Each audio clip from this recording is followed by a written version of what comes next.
En nuestro sector de cotidianas de su programa Guarmis, hablamos de Prudencia Ayala, la primera mujer que quiso ser presidenta en El Salvador.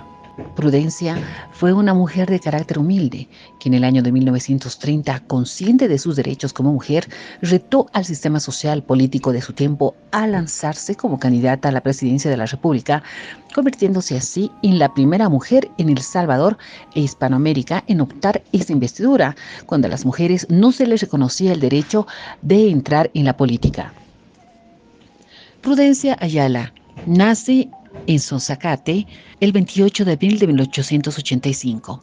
Fue una escritora y activista social que luchó por el reconocimiento de los derechos de la mujer en El Salvador. Fue una mujer luchadora de origen indígena. Posteriormente, su nombre tomaría realce debido a los planteamientos feministas. Desde 1913 empieza a publicar sus artículos de opinión en el Diario de Occidente, un periódico que circulaba en la región occidental del Salvador. También publica poemas en varios periódicos de ese país. En 1919 fue encarcelada por criticar columnas machistas y en 1921 publicó el libro Esibe, Aventuras de un viaje a Guatemala, donde narraba su viaje a este país y en los últimos meses del gobierno dictatorial de Manuel Estrada Cabrera. Fundó y dirigió el periódico Redención Femenina, donde expresó su postura en defensa de los derechos ciudadanos de las mujeres. En 1930 intentó postularse como candidata a la presidencia de la República, y a pesar que en la legislación salvadoreña en ese momento no reconocía el derecho al sufragio femenino, es decir, que las mujeres no podían votar ni tampoco podían optar a cargos públicos.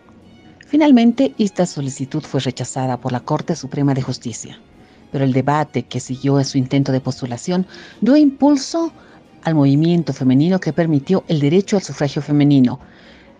El mismo se reconociera en 1939 y que en la Constitución de 1950 se diera pleno reconocimiento legal a los derechos de la mujer en El Salvador. Prudencia Ayala muere el 11 de julio de 1936. Alejada de la política, pero cerca del trabajo de masas y movimientos sociales, convirtiéndose así en la precursora de la lucha por los derechos humanos de la mujer en El Salvador. Un homenaje especial a estas mujeres que lucharon por la implementación de oportunidades y leyes en favor de la mujer.